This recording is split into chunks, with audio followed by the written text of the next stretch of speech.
Welcome to mastermind of GK. एक बार फिर से आप लोग का स्वागत है मास्टरमाइंड ऑफ जीके में। फ्रेंड्स, इस वीडियो में आज हम लोग 100 प्रश्न हिंदी व्याकरण से देखेंगे जो आपका 14 मार्च और 21 मार्च के लिए बहुत ज़्यादा इंपॉर्टेंट है। इससे 2 या 3 प्रश्न पक्का आने वाला है फ्रेंड्स, इसलिए पूरा वीडियो जरूर देखिएगा। देखिए, हिंदी व्याकरण से आपको मैं 400 प्रश्नों का सीरीज करवा रहा था, उसमें से 200 प्रश्न ऑलरेडी हम लोग देख चुके थे। आज हम लोग इस वीडियो में 200 से लेकर के 300 तक देखेंगे और सभी प्रश्न काफ़ी इंपॉर्टेंट है, इसलिए पूरा वीडियो आप लोग जरूर देखिएगा। देखिए, आपका फ्रेंड्स एग्जाम में जो 14 मार्च का एग्जाम होने वाला है, इसमें 100 प्रश्न पूछे जाएंगे, जिसमें से 10 प्रश्न आपका हिंदी से रहेगा। ठीक है, तो हिंदी को नज़रअंदाज ना करें फ्रेंड्स, लास्ट समय पूरा प्रैक्टिस सेट करते चलें। मेरी कोशिश यही है कि फ्रेंड्स कि हिंदी में 10 से 10 आप लोग सही करके आएँ। फ्रेंड्स, जो पहली बार चैनल पर विजिट कर रहे हैं, चैनल को सब्सक्राइब कर बेल आइकन को दबा दिया ताकि महत्वपूर्ण वीडियो का नोटिफिकेशन समय से मिलता रहे। ठीक फ्रेंड्स, 8:30 बजे मैं लाइव आता हूं, तो 8:30 बजे लाइव क्लास में आप लोग जरूर जुड़िएगा फ्रेंड्स। इसके साथ साथ वेबसाइट पर जाकर के अभी पढ़े बहुत फायदा होगा फ्रेंड्स, उसका नीचे भी इस वीडियो के नीचे डिस्क्रिप्शन में दिया हुआ है, नहीं तो गूगल में GKmastermind.com कर करके सर्च करें फ्रेंड्स। वहाँ पर हिंदी के साथ साथ GK GS का बहुत सारा प्रैक्टिस है। तो चलिए फ्रेंड्स, देख लेते हैं फटाफट 100 प्रश्न। इसके बाद आज दिन भर मैं आप लोग को मास्टर वीडियो प्रोवाइड कराऊंगा। आज का पहला सवाल है फ्रेंड्स, देखो पहले मैं करवा चुका था, इसके वाला पहले वीडियो में फिर भी देख लेते हैं कि भूखे को भोजन दो, इस वाक्य में कौन सा कारक है। करेक्ट आंसर 200 का हो जाएगा ग, संप्रदान कारक है। अगला सवाल को लेते हैं फ्रेंड्स 201 से कि निशा रवि से बड़ी है, इस वाक्य में किस कारक का चिन्ह है। तो निशा रवि से बड़ी, देखिए इसमें संबंध बता रहा है फ्रेंड, रिलेशन, यानी ऑप्शन नंबर घ इसका राइट आंसर होगा। 201 का संबंध कारक का चिन्ह है। सवाल नंबर 202 देखें, वृक्ष पर पक्षी बैठे हैं, इस वाक्य पर कौन सा कारक है। तो देखिए वृक्ष पर है, इसका राइट आंसर क्या होगा फ्रेंड्स 202 का घ। अधिकरण का क्या होता है, चिन्ह में और पर होता है। तो वृक्ष पर पक्षी बैठे हैं, इस वाक्य में पर कौन सा कारक है, तो आपका अधिकरण कारक हो जाएगा। सवाल नंबर 203 को देखें, संज्ञा के स्थान पर प्रयुक्त होने वाले शब्द को क्या कहते हैं। बहुत इंपॉर्टेंट सवाल है फ्रेंड्स। तो जो शब्द संज्ञा के स्थान पर प्रयुक्त होता है उसे क्या कहा जाता है, सर्वनाम कहते हैं, यानी 203 का राइट आंसर ऑप्शन नंबर का होगा। एक भी प्रश्न को स्किप नहीं करना है फ्रेंड्स, एग्जाम के दृष्टिकोण से बहुत इंपॉर्टेंट है, इससे कि 2-3 सवाल जरूर लड़ जाएगा। 204 को देखें, निश्चयवाचक सर्वनाम कौन से होते हैं। 204 का जो राइट आंसर होगा ग होगा। किसी निश्चित वस्तु, व्यक्ति या स्थान के लिए प्रयुक्त सर्वनाम को क्या कहते हैं, तो निश्चयवाचक सर्वनाम कहते हैं। ठीक है, जैसे मैं आपका यह हो गया, निश्चयवाचक हो गया। ठीक है फ्रेंड्स, इसी टाइप से मतलब कोई निश्चित जो बताता है। चलिए, तो सवाल नंबर 204 का आपका राइट आंसर हो गया आपका क्या, किसी निश्चित वस्तु, व्यक्ति या स्थान के लिए प्रयुक्त सर्वनाम को क्या कहेंगे, निश्चयवाचक सर्वनाम कहेंगे। ठीक है फ्रेंड्स, चलिए अगला सवाल को देखते हैं। सवाल नंबर 205 को देखिए। सवाल नंबर 5 है आपका कि सर्वनाम के कितने प्रकार हैं। 205 का राइट आंसर हो जाएगा फ्रेंड्स ऑप्शन नंबर 204 हम लोग देख लेते हैं फ्रेंड्स। ठीक है, 205 को देखें, सर्वनाम के कितने प्रकार हैं। तो 205 का जो राइट आंसर होगा ग हो जाएगा। 6 प्रकार है, सर्वनाम के कितने प्रकार है, 6 प्रकार है। सवाल नंबर 206 को देखें, पुरुषवाचक सर्वनाम कितने हैं। पुरुषवाचक सर्वनाम कितने हैं, तो 206 का राइट आंसर होगा फ्रेंड्स ऑप्शन नंबर क हो जाएगा। पुरुषवाचक सर्वनाम 3 होते हैं। चलिए अगला 7 को देखें, बोलने वाले के लिए जिन सर्वनाम का प्रयोग होता है उन्हें क्या कहते हैं। जो बोलने वाले के लिए प्रयोग होता है, तो 207 का क्या हो जाएगा ख, उसे उत्तम पुरुष कहते हैं। ठीक है, और सुनने वाले को क्या कहते हैं, मध्यम पुरुष कहते हैं, और किसी अन्य के बारे में कहा जाता है उसे क्या कहता है, अन्य पुरुष कहा जाता है। तो बोलने वाले के लिए जिन सर्वनाम का प्रयोग होता है उन्हें क्या कहते हैं, उत्तम पुरुष कहते हैं। 207 का राइट आंसर ऑप्शन नंबर क हो जाएगा। सवाल नंबर 208 को देखें, मुझे किस प्रकार का सर्वनाम, मुझे किस प्रकार का सर्वनाम है। 208 का राइट आंसर होगा फ्रेंड्स उत्तम पुरुष सर्वनाम है। चलिए सवाल नंबर 209 को देखें, निश्चयवाचक सर्वनाम कौन सा है। तो अभी मैंने बताया था अपने निश्चयवाचक सर्वनाम, देखिए यह जैसे कि यह घर मेरा है, तो यह देखिए आपका निश्चित बता रहा है, यानी यह है जो निश्चयवाचक सर्वनाम का उदाहरण है। 209 का राइट आंसर घ हो जाएगा। 210 नंबर सवाल को देखिए, इनमें से अनिश्चयवाचक सर्वनाम कौन सा, अनिश्चयवाचक इसमें पूछा जा रहा है। तो 210 का राइट आंसर क्या होगा ग, कोई मतलब कोई निश्चित हो रहा है, कोई मतलब कोई निश्चितता नहीं इसमें पता चल रहा है फ्रेंड्स, यानी 210 का राइट आंसर ग हो जाएगा। सवाल नंबर 211, देखिए फ्रेंड्स काफ़ी मेहनत करके वीडियो बना रहे हैं, लेकिन जितने व्यू आने चाहिए उतने नहीं, इसलिए दोस्तों में शेयर आप लोग जरूर करें फ्रेंड्स। ठीक है, सवाल नंबर 211 के देखें। सवाल नंबर 211 है कि उत्तम पुरुष बताएं, इसमें से उत्तम पुरुष आपको छांटना है। 211 का जो राइट आंसर क हो जाएगा, मैं है जो क्या हो जाएगा, उत्तम पुरुष के अंतर्गत आएगा। चलिए सवाल नंबर 212 को देखें, मध्यम पुरुष बताएं। मध्यम पुरुष आपका 212 का जो राइट आंसर होगा घ हो जाएगा, तुम। ठीक है फ्रेंड्स, मध्यम पुरुष हो गया आपका तुम। और सभी का टेलीग्राम ग्रुप में PDF आप लोग को मिलेगा फ्रेंड्स। आज दिन भर मैं वीडियो प्रोवाइड कराता रहूँगा और PDF भी, तो आप लोग टेलीग्राम ग्रुप से भी जुड़ जाइएगा। उसका लिंक भी इस वीडियो के नीचे डिस्क्रिप्शन में दिया हुआ है, साथ साथ में वेबसाइट का लिंक भी वहीं पे दिया हुआ है। 212 नंबर सवाल का जो राइट आंसर हो जाएगा फ्रेंड्स ऑप्शन नंबर घ हो जाएगा, ठीक है। 212 का जो राइट आंसर हो जाएगा क्या हो जाएगा, घ हो जाएगा। चलिए सवाल नंबर 13 को देखते हैं। 213 को देखते हैं सवाल नंबर। कह रहा है फ्रेंड्स, निम्नलिखित वाक्यों में से किस वाक्य में सर्वनाम का अशुद्ध प्रयोग हुआ है। निम्नलिखित में से किस वाक्यों में सर्वनाम का अशुद्ध प्रयोग हुआ है। तो सवाल नंबर 213 का जो राइट आंसर होगा फ्रेंड्स ऑप्शन नंबर ग, मैं तेरे को एक घड़ी दूंगा। सवाल नंबर 213 का जो राइट आंसर होगा ऑप्शन नंबर ग।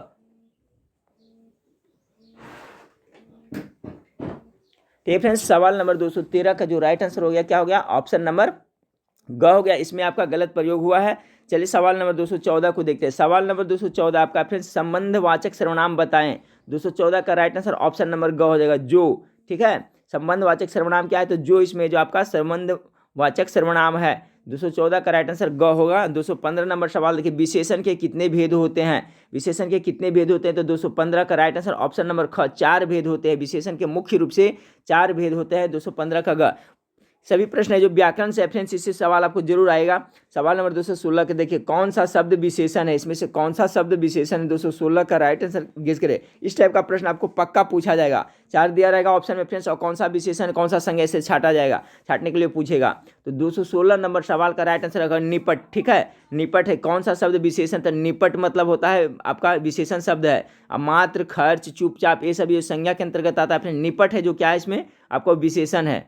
मात्र हो गया फ्रेंड्स, खर्च हो गया, चुपचाप हो गया, ये सब है जो विशेषण नहीं है। निपट मतलब कहता है निपट मूर्ख है। ठीक है, यानी निपट ही जिसमें आपका याद कर लें, ये विशेषण के अंतर्गत आएगा। सवाल नंबर 217 को देखिए फ्रेंड्स, कि थोड़ा पानी दीजिए, इस वाक्य में थोड़ा शब्द क्या है। देखिए इस टाइप का सवाल आपको पक्का 100% पूछा जाएगा। तो देखिए थोड़ा कर रहा है तो विशेषता बता रहा है ना, तो ये भी क्या हो जाएगा, 217 का ख हो जाएगा। जैसे थोड़ा पानी दो, ज़्यादा पानी दो, तो थोड़ा हो गया, ज़्यादा हो गया, ये सब ये जो विशेषण हो जाएगा। ठीक है, तो 217 का राइट आंसर ऑप्शन नंबर ख। इस टाइप का सवाल पक्का आने वाला है। तो 217 का राइट आंसर हो गया आपका ऑप्शन नंबर ख। सवाल नंबर 218 को देखिए। सवाल नंबर 218 आपका है फ्रेंड्स कि सार्वजनिक विशेषण किसे कहते हैं, ये भी बहुत इंपॉर्टेंट है। तो देखिए सार्वजनिक विशेषण कहते हैं, इसका राइट आंसर ऑप्शन नंबर ख होगा, कि जिन सर्वनाम शब्दों का प्रयोग संज्ञा की विशेषता बताने के लिए किया जाता है। ठीक है, उसे क्या कहता है, सार्वजनिक विशेषण कहते हैं। 218 नंबर सवाल का जो राइट आंसर होगा फ्रेंड्स ऑप्शन नंबर ख हो जाएगा। सवाल नंबर 219 को देखें, संस्कृति का विशेषण क्या, ये देखिए बहुत इंपॉर्टेंट है एग्जाम की दृष्टिकोण से। संस्कृति का विशेषण क्या होगा, चलिए फटाफट, हो सकता है पक्का पूछा जा रहा है सवाल आप लोग को। तो इसका हो जाएगा संस्कृति का विशेषण रूप में सांस्कृतिक हो जाएगा, ऑप्शन नंबर घ हो जाएगा। सवाल नंबर 220 को देखें, निम्नलिखित में से विशेषण शब्द का चयन कीजिए। 220 का ये भी देखिए इंपॉर्टेंट है। तो विशेषण इसमें क्या हो जाएगा फ्रेंड्स, आपका पैतृक, पैतृक है जो विशेषण शब्द है। पैतृक हो गया, मातृक हो गया, ठीक है, ये सभी है जो आपका विशेषण के अंतर्गत आएगा। पैतृक इसमें हो जाएगा। सवाल नंबर 220 का राइट आंसर ऑप्शन नंबर घ हो जाएगा। सवाल नंबर 221 को देखिए फ्रेंड्स, आदर शब्द से विशेषण बनेगा। चलिए ये टॉप मोस्ट भी है। ठीक है, जैसे कि आपका चाचा से चचेरा बनता है फ्रेंड्स, उसी तरह से आदर से, तो एक शब्द ऐसा, एक प्रश्न ऐसा आपको जरूर पूछा जाएगा। तो आदर से विशेषण बनाइएगा तो क्या होगा, 221 नंबर सवाल का राइट आंसर हो जाएगा आदरणीय। आदर से विशेषण बनेगा तो क्या हो जाएगा, आदरणीय, न कि आधा कार्य और आदर पूर्वक, ये सब गलत हो जाएगा। आदर का जो विशेषण बनेगा तो क्या हो जाएगा, आदरणीय, यानी 221 का राइट आंसर ऑप्शन नंबर ग हो जाएगा। चलिए सवाल नंबर 222 को देखें, पीड़ित शब्द क्या है।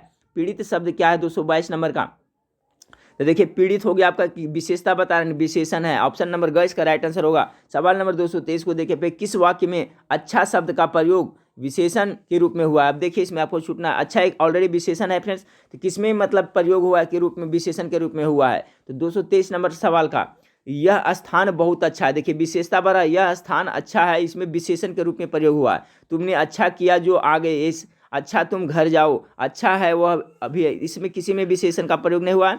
इसमें देखिए यह स्थान बहुत अच्छा है, यानी आपका विशेषता बता रहा है। तो इसका राइट आंसर ऑप्शन नंबर ख, 223 का ख हो जाएगा।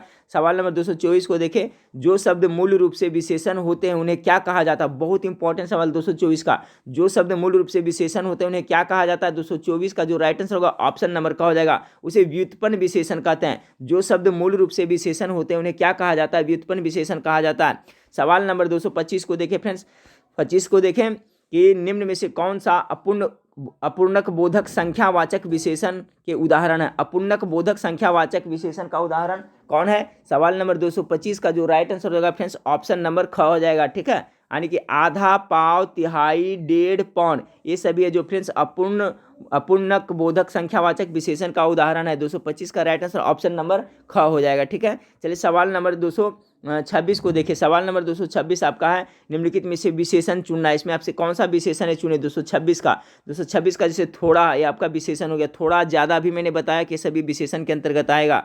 सवाल नंबर 227 को देखिए फ्रेंड्स, निम्नलिखित वाक्यों में काला शब्द विशेषण के उसका भेद छाटिए। ठीक है, जैसे कुछ बच्चे कक्षा में शोर मचा रहे हैं, किस प्रकार का विशेषण? देखिए इस टाइप का सवाल हो वो पूछा जाएगा। तो कुछ कह रहा है फ्रेंड्स, तो कुछ में मतलब क्या? कुछ निश्चितता का बोध हो रहा है, कुछ भी नहीं हो रहा है, यानी अनिश्चित वाचक और संख्यावाचक, अनिश्चित संख्यावाचक विशेषण का उदाहरण है। 227 का correct answer option number D हो जाएगा। ठीक है फ्रेंड्स, सवाल नंबर 228 को देखिए, उत्कर्ष का विशेषण क्या होगा? उत्कर्ष का बहुत इंपॉर्टेंट शब्द है फ्रेंड्स 228 का, हो सकता है सवाल पूछ दिया जाए। 228 का राइट उत्कर्ष का जो विशेषण होता है उत्कृष्ट होगा। ऑप्शन नंबर ग। एक क्वेश्चन को जरूर याद कर लें, उत्कर्ष का विशेषण क्या होगा फ्रेंड्स? तो उत्कृष्ट होगा। ठीक है, ना कि अपकर्ष और अवकर्ष या उत्कीर्ण, ये सब गलत हो जाएगा। उत्कृष्ट इसका करेक्ट आंसर होगा। सवाल नंबर 229 को देखिए फ्रेंड्स, कि निम्नलिखित वाक्यों में से एक वाक्य में विशेषण संबंधी अशुद्धियां नहीं है, वह कौन सा? यानी किसमें विशेषण संबंधी अशुद्धियां नहीं है? 229 का राइट आंसर ऑप्शन नंबर घ हो जाएगा। वहाँ ज्वर की सर्वोत्कृष्ट चिकित्सा होती है। ज्वर माने फीवर का, वहाँ मतलब सर्वोत्कृष्ट चिकित्सा होती है। तो ऑप्शन नंबर घ में है जो फ्रेंड्स आपका वाक्य विशेषण में अशुद्धि नहीं है, बाकी सब में अशुद्धि है। ऑप्शन नंबर घ 229 का राइट आंसर होगा। सवाल नंबर 230 को देखिए फ्रेंड्स, आलस्य शब्द का विशेषण क्या? ये भी टॉप मोस्ट भी है। आलस्य शब्द का विशेषण क्या होगा? 230 नंबर सवाल का राइट आंसर ऑप्शन नंबर ग आलसी। आलस्य शब्द का जो विशेषण होगा फ्रेंड्स, हो सकता है पक्का पूछ दिया जाए, आलसी होता है। और ये सभी प्रश्न है जो फ्रेंड्स किसी न किसी एग्जाम में पूछा हुआ, तो देख सकते हैं आप यहाँ बीएड में कहीं कहीं पूछा हुआ, इसलिए सभी को आप लोग जरूर करके जाइएगा। हिंदी से 10 प्रश्न आएंगे फ्रेंड्स, हिंदी से 10 प्रश्न का 10 सही करके आना है। सवाल नंबर 230 का जो राइट आंसर ऑप्शन नंबर ग हो जाएगा। चलिए सवाल नंबर 231 को देखते हैं, शक्ति से बनने वाला विशेषण क्या? ये भी बहुत इंपॉर्टेंट है, जितना भी अभी मैं बता रहा हूँ फ्रेंड्स, इसका हर एक प्रश्न बहुत ज़्यादा इंपॉर्टेंट है। शक्ति 231 का राइट आंसर ऑप्शन नंबर ख हो जाएगा। शक्ति से अगर जो आप विशेषण बनाइएगा फ्रेंड्स, तो क्या बनेगा? शाक्त। ठीक है, शक्ति से क्या हो जाएगा? शाक्त हो जाएगा। शक्ति से बनने वाले विशेषण क्या है? तो 231 का राइट आंसर ऑप्शन नंबर ख हो जाएगा, शाक्त। ये शाक्त। सवाल नंबर 232 को देखिए फ्रेंड्स, कि निम्नलिखित शब्दों में से कौन सा शब्द विशेषण है? इसमें विशेषण शब्द को छांटना है, तो आपको सच्चा है जो क्या है फ्रेंड्स आपका विशेषण है। बाकी नम्रता, शीतलता, मिठास, ये सभी है जो संज्ञा का उदाहरण है। सच्चा, झूठा भी बोलेगा तो वही विशेषण है। सच्चा मतलब विशेषण है, बुरा मतलब विशेषण है, अच्छा मतलब, ये सभी जो विशेषण है। 232 का राइट आंसर ऑप्शन नंबर क होगा। सवाल नंबर 233 को देखिए, विशेषण की विशेषता बताने वाले शब्दों को क्या कहा जाता है? ये भी बहुत इंपॉर्टेंट है। 233 का हो जाएगा ग, प्रविशेषण कहा जाता है। ये सवाल बहुत बार एग्जाम में पूछा जा चुका है कि विशेषण की भी जो विशेषता बताए उसे क्या कहा जाता है? तो उसे प्रविशेषण कहा जाता है। याद कर ले, विशेषण की विशेषता बताने वाले शब्द को प्रविशेषण कहते हैं। वीडियो अच्छा लगे तो लाइक करिएगा दोस्तों, शेयर जरूर करिएगा फ्रेंड्स। 234 का देखें, निम्नांकित में से विशेषण है, इसमें से निम्नांकित में से विशेषण को छांटना है। 234 नंबर सवाल का राइट आंसर हो जाएगा फ्रेंड्स ऑप्शन नंबर ख, आकर्षक है जो विशेषण के अंतर्गत आएगा। ऑप्शन नंबर ख राइट आंसर है। सवाल नंबर 235 को देखिए, मानव शब्द से विशेषण, ये भी देखिए हो सकता है पूछ दिया जाए, इस टाइप का सवाल जरूर पूछा जाएगा।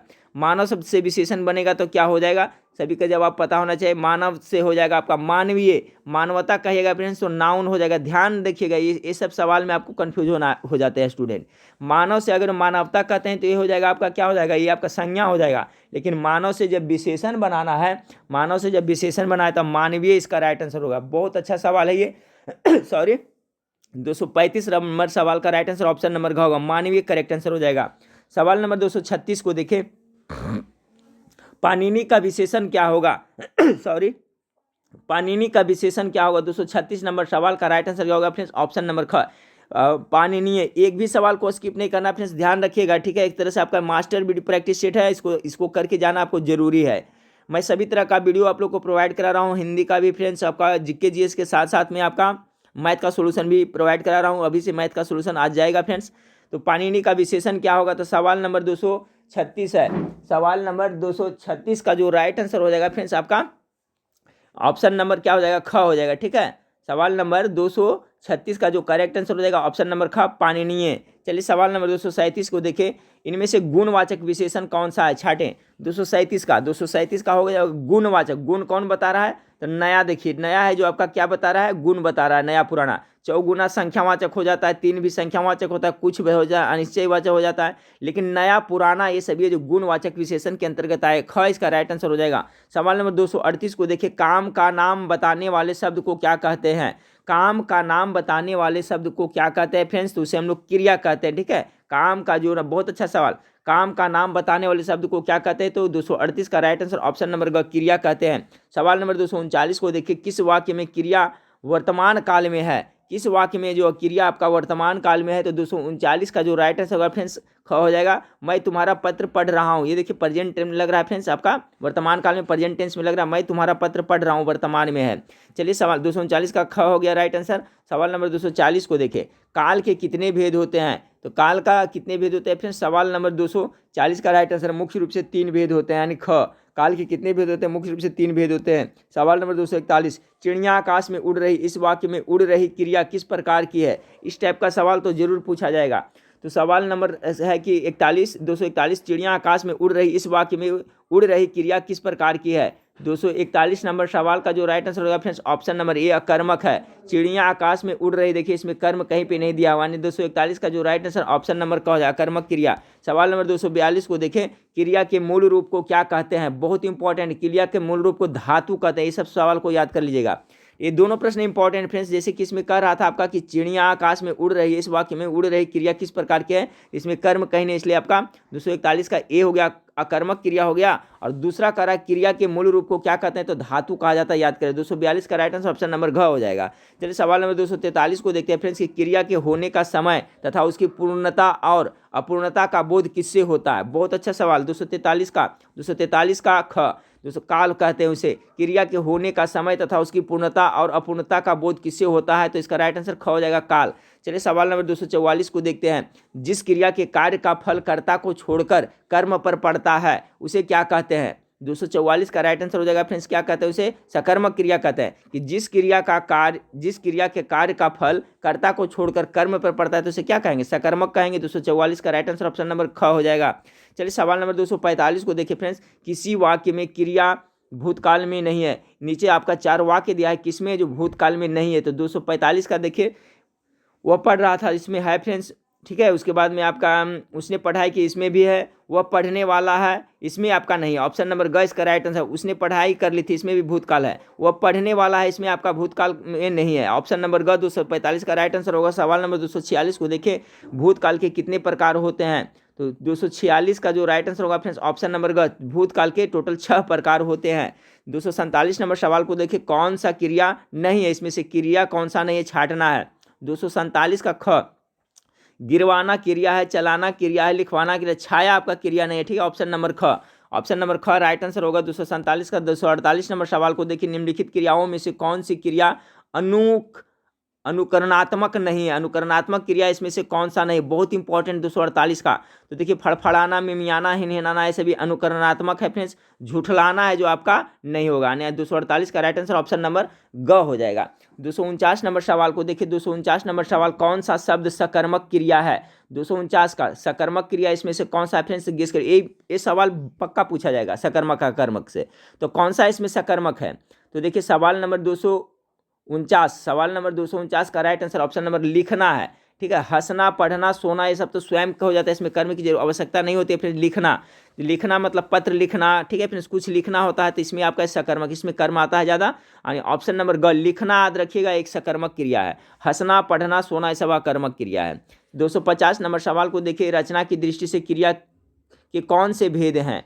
रचना की दृष्टि से पूछा जा रहा है फ्रेंड्स, तो रचना के दृष्टि से इसका राइट आंसर ग हो जाएगा। संयुक्त, प्रेरणार्थक, नाम धातु और पूर्वकालिक, ये है जो रचना की दृष्टि से है। ठीक है, सकर्मक क्रिया। बाकी ऐसे तो होता है फ्रेंड्स, अकर्मक एवं सकर्मक होता है, लेकिन रचना की दृष्टि से पूछेगा तो ऑप्शन नंबर 250 का ग राइट आंसर होगा, संयुक्त, प्रेरणार्थक, नाम धातु और पूर्वकालिक।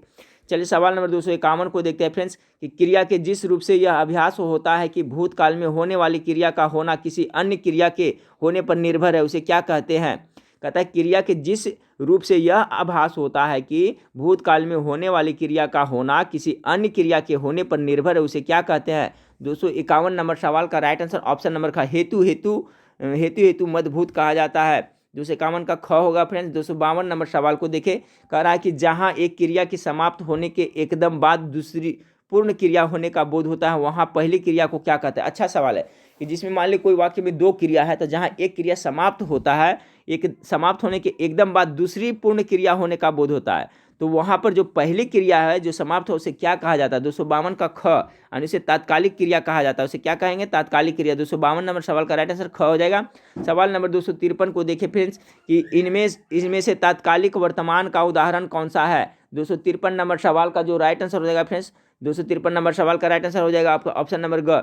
इनमें से तात्कालिक वर्तमान का उदाहरण कौन सा है, तो वह जा रहा है तात्कालिक वर्तमान का उदाहरण है। सवाल नंबर 254 को देखें फ्रेंड्स कि जिस क्रिया की रचना संज्ञा सर्वनाम अथवा विशेषण के आधार पर की जाती है उसे क्या कहता है। टॉप मोस्ट वीवीआई सवाल व्याकरण का। 254 नंबर सवाल का राइट आंसर ऑप्शन नंबर घ हो जाएगा। नाम धातु क्रिया कहते हैं जिस क्रिया की रचना संज्ञा सर्वनाम अथवा विशेषण के आधार पर की जाती है उसे नाम धातु क्रिया कहते हैं। 254 का राइट आंसर ऑप्शन नंबर घ हो गया। सवाल नंबर 255 को देखिए, अपूर्ण भूत का उदाहरण कौन सा वाक्य है। 255 का राइट आंसर ऑप्शन नंबर ख हो जाएगा। ठीक है, अपूर्ण भूत का उदाहरण कौन सा वाक्य है, तो वह आ रहा था अपूर्ण भूत का उदाहरण है। 255 का राइट आंसर ख हो जाएगा। सवाल नंबर 256 के देखें, मैं खाना खा चुका हूँ, इस वाक्य में भूतकालिक भेद इंगित कीजिए।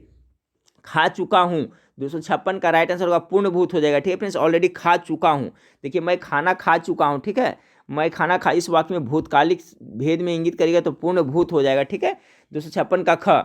सवाल नंबर 257 का है किस वाक्य में क्रिया भविष्य काल में। चलिए इसका तो सभी को पता चल जाएगा फ्रेंड्स, भविष्य काल में किस में है, तो देखिए मैं आपकी प्रतीक्षा करूंगा, यही आपका भविष्य काल में होगा, गागे गेगी।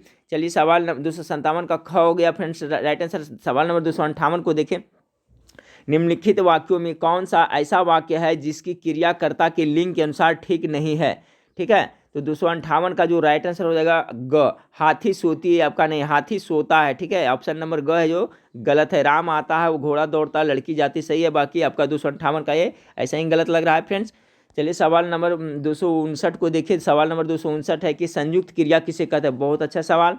तो 200 आपका 59 का राइट आंसर हो जाएगा ऑप्शन नंबर का, जब दो या दो से अधिक क्रियाएं मिलकर किसी पूर्ण क्रिया का बोध कराती है तो उसे संयुक्त क्रिया कहते हैं। याद कर ले फ्रेंड्स, संयुक्त क्रिया किसे कहेंगे, तो जब दो या दो से अधिक क्रियाएं मिलकर किसी पूर्ण क्रिया का बोध कराते हैं तो उसे क्या कहते हैं आपको, तो उसे हम लोग कहेंगे संयुक्त क्रिया कहेंगे। चलिए अगला सवाल को देखते हैं फ्रेंड्स। अगला सवाल आपका है कि किसी वाक्य में क्रिया सामान्य भूतकाल में है। सामान्य भूतकाल में इसमें किसमें क्रिया है आपको गेस करना है। 260 नंबर सवाल का राइट आंसर हो जाएगा ऑप्शन नंबर का, उसने पुस्तक पढ़ी। इसमें है जो सामान्य भूतकाल में है। ठीक है, यही रहता वह पुस्तक पढ़ चुका है फ्रेंड्स, तो पूर्ण भूत में हो जाएगा। लेकिन कहा है किस वाक्य में क्रिया सामान्य भूतकाल में, तो उसने पुस्तक पढ़ी, यानी ऑप्शन नंबर का इसका राइट आंसर होगा 260 का। चलिए सवाल नंबर 261 को देखें। सवाल नंबर 261 है, निम्नलिखित में विकारी शब्द कौन सा है। देखिए इससे भी सवाल पूछा जाता है, विकारी और अविकारी। तो 261 नंबर सवाल का राइट आंसर ऑप्शन नंबर घ हो जाएगा। 261 नंबर सवाल का घ, निम्नलिखित में से विकारी शब्द कौन सा है, तो मनुष्य है जो विकारी शब्द है। चलिए सवाल नंबर 262 को देखते हैं। कह रहा अवयव के कितने भेद होते हैं। 262 का हो जाएगा 4। अवयव के मुख्य रूप से कितने भेद होते हैं, तो 4 भेद होते हैं, याद रखिएगा फ्रेंड्स। चलिए सवाल नंबर 263 को देखें कि निम्न में से विकारी शब्द कौन से हैं। विकारी शब्द इसमें से कौन सा है, तो संज्ञा सर्वनाम विशेषण क्रिया सभी जो विकारी शब्द के अंतर्गत आते हैं। 263 का राइट आंसर ऑप्शन नंबर क हो जाएगा। चलिए सवाल नंबर 264 को देखते हैं कि निम्नलिखित में बताइए कि कौन सा शब्द विषय में बोधक अविकारी है। विषय में बोधक अविकारी शब्द को छाटता है तो 264 का हो जाएगा ओह। ये देखिए आपका ओह, ठीक है, इस तरह से रहता है फ्रेंड्स, आपका विषय में बोधक अविकारी है। सवाल नंबर 264 का राइट आंसर ख हो जाएगा। सवाल नंबर 265 को देखिए, इसमें विकारी शब्द कौन सा है।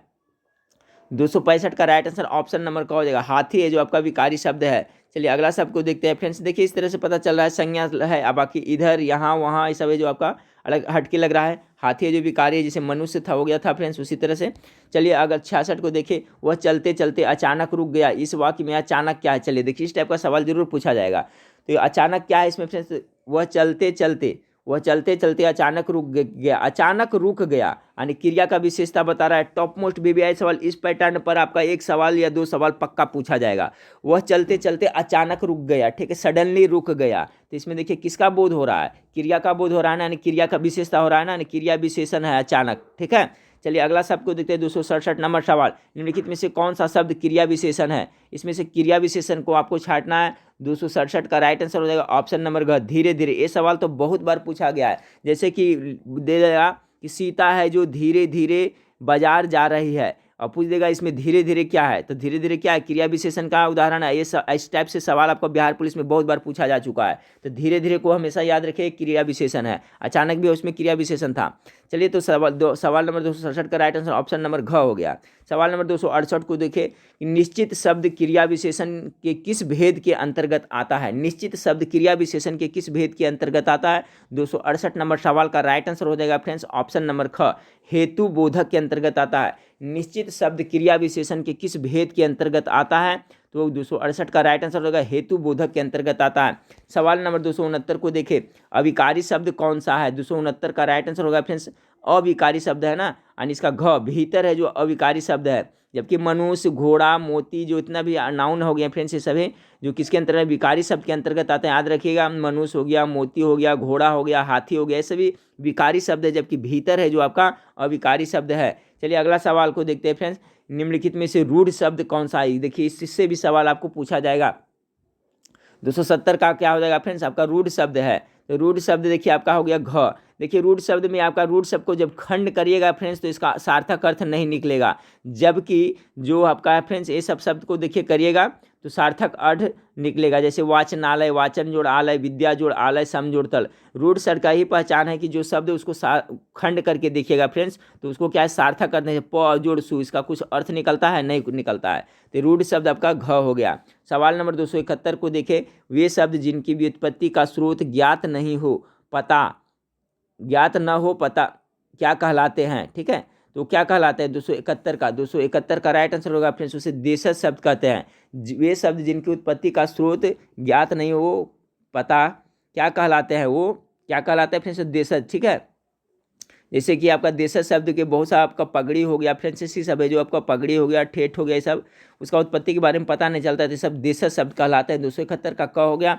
सवाल नंबर 272 को देखें, ये स्वतंत्रता सत्ता धारण न करने वाला शब्द क्या कहलाते हैं। स्वतंत्र सत्ता धारण न करने वाले शब्द क्या कहलाते हैं। 272 का ग, यौगिक शब्द कहलाते हैं। स्वतंत्र सत्ता धारण न करने वाले शब्द क्या कहलाते हैं, यौगिक शब्द कहलाते हैं। 272 का ग। चलिए सवाल नंबर 273, सभी व्याकरण का पूरा निचोड़ है फ्रेंड्स, अगर पूरा को वीडियो देखिए खुद समझ में आ जाएगा कहाँ इस टाइप का सवाल आपको पूछा जाता है। 273 का देखें कि इनमें तुर्की शब्द कौन सा है। 273 का राइट आंसर होगा ऑप्शन नंबर ग, अलकतरा है जो आपका तुर्की शब्द। याद रखिएगा फ्रेंड्स, अलकतरा है जो तुर्की शब्द है। 273 का ग हो गया। सवाल नंबर 274 को देखें फ्रेंड्स की उत्पत्ति के आधार पर शब्दों को कितने भेद होते हैं। उत्पत्ति के आधार पर शब्दों को कितने भेद होते हैं, तो 274 का जो राइट आंसर हो जाएगा फ्रेंड्स ऑप्शन नंबर ख हो जाएगा, 4 भेद होते हैं। उत्पत्ति के आधार पर शब्दों के कितने भेद होते हैं, तो टोटल 4 भेद होते हैं। सवाल नंबर 275 को देखें, इनमें से कौन सा शब्द देशी शब्द नहीं है। इनमें से कौन सा शब्द देशी शब्द नहीं है, चलिए छांटना है 275 का।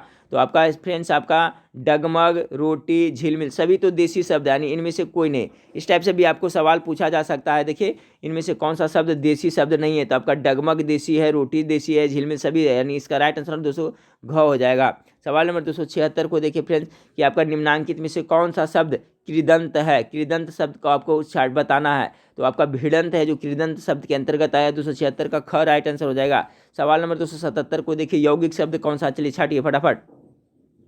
277 का यौगिक शब्द क्या हो जाएगा फ्रेंड्स, आपका गणेश। गणेश है जो 200 आपका यौगिक शब्द के अंतर्गत आपको आएगा, ऑप्शन नंबर ग इसका राइट आंसर होगा, गणेश। ठीक है, चलिए सवाल नंबर 278 को देखें। 78 नंबर सवाल 278 है फ्रेंड्स की, परीक्षा शब्द निम्नलिखित वर्गों में से किस वर्ग में आता है। परीक्षा, परीक्षा शब्द किस में आएगा 278। तो देखिए परीक्षा शब्द है जो आपका तत्सम के अंतर्गत आएगा। ठीक है फ्रेंड्स, क्योंकि संस्कृत से ज्यों के त्यों परीक्षा लिखा जाता है, तत्सम शब्द हो जाएगा। तत्सम शब्द आप लोग को पता होगा फ्रेंड्स कि संस्कृत का शब्द ज्यों का त्यों लिखते हैं तो तत्सम कहते हैं, और इसका बिगड़ा हुआ रूप को क्या कहते हैं, तद्भव कहते हैं। तो चलिए 278 का right answer option number 269 number शब्द को देखिए, निम्न में से देशज शब्द कौन सा है। 279 नंबर सवाल का ख, तेंदुआ है जो आपका देशज शब्द है। चलिए सवाल नंबर 280 को देखें, प्रयोग की दृष्टि से सूक्ष्म अंतर व्यक्त करने वाले शब्द क्या कहलाते हैं। प्रयोग की दृष्टि से सूक्ष्म अंतर व्यक्त करने वाले शब्द क्या कहलाते हैं। 280 का राइट आंसर ऑप्शन नंबर ख हो जाएगा, समानार्थक, समार्थक यानी सिनोनिम, समानार्थक शब्द कहलाते हैं। 280 का ख हो गया।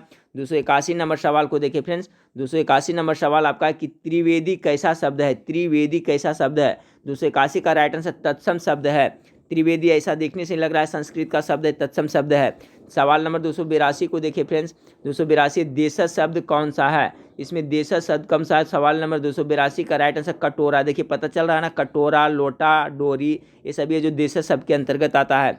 चलिए 283 नंबर शब्द को देखते हैं। विभावरी, विभावरी किस प्रकार का शब्द है। 283 बहुत इंपॉर्टेंट है फ्रेंड्स, ये तत्सम शब्द है। ऑप्शन नंबर का इसका राइट आंसर हो जाएगा। सवाल नंबर 284 को देखें। अभी हम लोग ने देखा फ्रेंड्स 283 का जो राइट आंसर हो जाएगा आपका विभावरी आपका कौन सा है, तो तत्सम 200 का हो गया फ्रेंड्स। 284 नंबर सवाल को देखिए कि मेहनताना शब्द किस भाषा का है। मेहनताना फ्रेंड्स जो काम के बदले में मेहनत करने में पैसा दिया जाता है उसे मेहनताना कहते हैं। तो 284 का हो जाएगा फारसी शब्द है। मेहनताना है जो आपका फारसी शब्द है। जैसे अलकतरा शब्द तुर्की शब्द था, याद रखिएगा, उसी तरह से मेहनताना है जो फारसी शब्द है। सवाल नंबर 285 को देखें।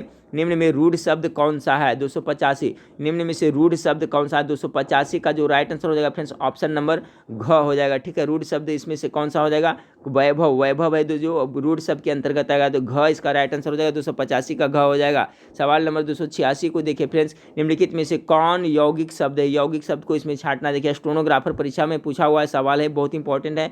286 का जो राइट आंसर हो जाएगा ग। विद्यालय है जो फ्रेंड्स यौगिक शब्द है। ठीक है, देखिए इसका जब खंड करिएगा फ्रेंड्स तो सार्थक हक निकल जाएगा। विद्या जोड़ालय, विद्या अलग अर्थ निकलता है, आलय का अलग अर्थ निकलता है। जबकि लेखक में अलग करिए तो फिर ये सब ये जो रूढ़ शब्द के अंतर्गत आ जाएगा। पुस्तक, योग, सभी ये जो रूढ़ शब्द के अंतर्गत आ जाएगा। 286 का जो राइट आंसर होगा ऑप्शन नंबर का विद्यालय। निम्नलिखित में से कौन सा यौगिक शब्द है, तो विद्यालय है जो हो जाएगा आपका यौगिक शब्द हो जाएगा। सवाल नंबर 287 को देखिए फ्रेंड्स। इज्जत कौन सा शब्द है, बहुत इंपॉर्टेंट सवाल है। 287 इज्जत कौन सा शब्द है, तो 287 का जो राइट आंसर हो जाएगा फ्रेंड्स विदेशी शब्द है आपका। इज्जत है जो कहाँ, विदेशी शब्द के उदाहरण है इज्जत। चलिए सवाल नंबर 288 को देखते हैं कि शब्द व्युत्पत्ति के आधार पर बताइए कौन सा शब्द योग रूढ़ है। योग रूढ़ को छांटना है। 288 का राइट आंसर हो जाएगा घ। जलज हो जाएगा ये आपका योग रूढ़। जैसे योग रूढ़ का मतलब जलज कहते हैं तो किसी और का अर्थ निकलता है। ठीक है, देखिए जलज मतलब क्या, कमल होता है। तो इसका जो राइट आंसर ऑप्शन नंबर घ हो जाएगा। शब्द व्युत्पत्ति के आधार पर बताइए कौन सा शब्द योग रूढ़ है, तो जलज है योग रूढ़ है। चलिए सवाल नंबर 289 को देखते हैं। तकिया किस भाषा का शब्द, बहुत इंपॉर्टेंट फ्रेंड्स, हो सकता है पूछ दिया जाए। तो तकिया आपका तुर्की भाषा का शब्द, याद रखिए। अलकतरा भी तुर्की भाषा का शब्द है। तकिया तुर्की बैठ जाता है फ्रेंड्स, त से तकिया, त से तुर्की भाषा के शब्द है। सवाल नंबर 290 को देखिए। योग रूढ़ शब्द कौन सा है, इसमें से योग रूढ़ शब्द आपको छांटना है। 290 का right answer option number Lambodar. Lambodar मतलब क्या, अर्थात गणेश जी हो जाते हैं। तो इस सब का शब्द जो रहेगा लंबोदर फ्रेंड्स आपका हो जाएगा, क्या हो जाएंगे आपका योग रूढ़ शब्द के अंतर्गत आएंगे। चलिए सवाल नंबर 291 को देखते हैं फ्रेंड्स कि निम्नलिखित में से निम्नलिखित शब्दों का विषम संयोजन कौन सा है। निम्नलिखित में शब्दों का विषम संयोजन कौन सा है। 291 का जो राइट आंसर होगा फ्रेंड्स ऑप्शन नंबर का हो जाए लीची तुर्की। निम्नलिखित में से शब्दों का विषम संयोजन कौन सा है, तो लीची है जो तुर्की शब्द का नहीं है। बाकी रस्सी तद्भव शब्द सही है, पुरोहित तत्सम है सही है, सरकारी फारसी है। ये लीची है जो तुर्की का शब्द नहीं है। 291 का राइट आंसर ऑप्शन नंबर ग है जो सुमेलित आपका नहीं है, विषम शब्द है यानी ग 291 का। सवाल नंबर 292 को देखें। महल शब्द किस भाषा का, चलिए बहुत इंपॉर्टेंट सवाल भी है। महल शब्द है जो आपका अरबी भाषा से लिया गया, याद रखिएगा। तुर्की से तकिया लिया गया था, अलकतरा, वो भी याद रखिएगा। महल शब्द है जो अरबी भाषा का है। सवाल नंबर 293 को देखिए फ्रेंड्स कि उपसर्ग का प्रयोग होता है। देखिए कितना बार मैं बताया हूँ, उपसर्ग का प्रयोग शब्द के पहले होता है और तद उपसर्ग का फ्रेंड्स और प्रत्यय का प्रयोग है जो आपका शब्द के बाद में होता है। तो 293 का राइट आंसर, ये सवाल आपका पूछा जा सकता है। शब्द के प्रारंभ में प्रयोग होता है उसे उपसर्ग कहते हैं, शब्द के बाद में होता है उसे क्या कहते हैं, तद्भव कहते हैं। सवाल नंबर 294, ठीक है फ्रेंड्स। जो धातु या शब्द के अंत में जोड़ा जाता है उसे क्या कहते हैं। 294 का राइट आंसर ऑप्शन नंबर घ हो जाएगा, प्रत्यय। देखिए अभी हो गया। देखिए फ्रेंड्स काफ़ी मेहनत में कर रहा हूँ, व्यू भी बहुत अच्छा नहीं आ रहा है फ्रेंड्स। आप लोग हर एक स्टूडेंट 2 से 4 आप लोग व्हाट्सएप ग्रुप में कहीं ना कहीं शेयर जरूर करें फ्रेंड्स, ताकि मेरा हौसला भी बना रहे और पूरी ताकत से मैं आप लोग को वीडियो बना करके प्रोवाइड कराता रहूँ। तो आप लोग शेयर जरूर करिए वीडियो को, और जो पहली बार विजिट कर रहे हैं चैनल को सब्सक्राइब जरूर करिएगा। सवाल नंबर 294 आपका है फ्रेंड्स कि जो धातु या शब्द के अंत में जोड़ा जाता है उसे क्या कहते हैं। तो इसका राइट आंसर 294 क्या हो जाएगा फ्रेंड्स, ऑप्शन नंबर घ प्रत्यय होगा, और जो पहले जुड़ता है उसे उपसर्ग कहते हैं। चलिए सवाल नंबर 295 को देखिए, निर्वाह में उपसर्ग कौन सा। ये सवाल पक्का पूछा जा रहा है, ठीक है, याद रखिएगा, निर्वाह में कौन सा उपसर्ग है, इस टाइप का सवाल जरूर पूछा जाएगा। 295 का राइट आंसर हो जाएगा ऑप्शन नंबर ग, नीर है। देखिए निर्वाह में कौन सा उपसर्ग है, पक्का दम VBI, टॉप मोस्ट VBI याद कर लीजिएगा। निर्वाह में कौन सा उपसर्ग है, तो इसका जो राइट हो जाएगा फ्रेंड्स नीर हो जाएगा, ठीक है, ऑप्शन नंबर ग इसका बिल्कुल राइट आंसर हो जाएगा। चलिए सवाल नंबर 296 को देखें, बेइंसाफी में प्रयुक्त सब उपसर्ग कौन सा है। 296 का राइट आंसर हो जाएगा ऑप्शन नंबर बे, ठीक है, इससे भी एक सब, बेइंसाफी में प्रयुक्त उपसर्ग कौन सा आता है, बे, इसमें आपका बे हो जाएगा, 296 का क हो जाएगा। सवाल नंबर 297 को देखें, निम्नलिखित में से उपसर्ग रहित शब्द कौन सा है। 297 का जो राइट आंसर होगा फिर उपसर्ग रहित ना, ख हो जाएगा, इसमें कोई उपसर्ग नहीं है, बाकी इसमें नी है फ्रेंड्स, इसमें भी नी है, इसमें सभी में उपसर्ग है, इसमें नहीं है, नित्य में। ऐसा सवाल भी एक पूछा जाएगा। सवाल नंबर 298 को देखें, लेखक शब्द के अंत में कौन सा प्रत्यय लगा हुआ, ये भी टॉप मोस्ट VBI है। 298 का राइट आंसर अक लगा हुआ है, कौन सा प्रत्यय, तो अक प्रत्यय लगा हुआ है। चलिए अगला सवाल 299 को देखते हैं फ्रेंड्स, कि हिंदी में कृत प्रत्ययों की संख्या कितनी है। 299 का राइट आंसर ऑप्शन नंबर क हो जाएगा, 28 है। हिंदी में कृत प्रत्ययों की संख्या कितनी है, तो 28 है। चलिए फ्रेंड्स इस वीडियो का लास्ट सवाल को देखते हैं, किस शब्द में उपसर्ग का प्रयोग नहीं हुआ है। 300 नंबर सवाल का राइट आंसर होगा समेत में कोई उपसर्ग नहीं है, बाकी इसमें उ, इसमें नी, इसमें आ, इस सभी में लगा हुआ है फ्रेंड्स। 300 के आपका राइट आंसर हो जाएगा घ, ठीक है, घ यानी समेत, समेत में आपका है जो किसी भी प्रकार का उपसर्ग का प्रयोग नहीं हुआ है। तो देखिए फ्रेंड्स ये 300 प्रश्न थे, और 100 प्रश्न मैं आप लोगों को प्रोवाइड कल मैं कराऊंगा, ठीक है फ्रेंड्स। आज आपका हिंदी का हो गया, कल 100 प्रश्न मैं हिंदी से करा दूंगा, तो टोटल 400 प्रश्न हिंदी व्याकरण से हो जाएंगे, और 170 प्रश्न हिंदी साहित्य से भी करा चुका हूँ फ्रेंड्स। नहीं देखे हैं तो आप लोग देख लीजिएगा। इसका PDF चाहिए फ्रेंड्स तो हमें कॉमेंट करके जरूर बताइएगा। आज आपको PDF ग्रुप, टेलीग्राम ग्रुप में बहुत सारा PDF प्रोवाइड कराया जाएगा, तो जो स्टूडेंट नहीं जुड़े हैं उसको जुड़ जाइएगा। और फ्रेंड्स आप लोग वीडियो को शेयर जरूर करें, व्हाट्सएप ग्रुप में, फेसबुक पे शेयर करना बिल्कुल ना भूलें फ्रेंड्स, क्योंकि व्यूज़ बहुत कम आते हैं फ्रेंड्स, तो क्या बनाने में वीडियो मन नहीं लगता है, ठीक है फ्रेंड्स। तो आप लोग भी थोड़ा ध्यान दें। मैं तो आपको 8:30 बजे लाइव क्लास में फ्रेंड्स, फिर हिंदी का हो गया, GK GS का, सभी तरह के वीडियो आप लोग को प्रोवाइड करा रहा हूँ, तो आप लोग भी कृपया करके ध्यान दें। तो ठीक है फ्रेंड्स, कुछ देर के बाद में आपको बिहार स्पेशल मास्टर वीडियो से मिलूंगा फ्रेंड्स, जिसमें आप बिहार से संबंधित आपको कम से कम तो फ्रेंड्स इंपॉर्टेंट प्रश्नों का संग्रह देखने को मिलेगा, जिससे 2-4 सवाल आपको जरूर पूछा जाएगा, ठीक है फ्रेंड्स। तो उसका भी सेट तैयार हो रहा है, कुछ देर के बाद में आप लोग से फिर मिलते हैं। देखने के लिए थैंक यू, धन्यवाद।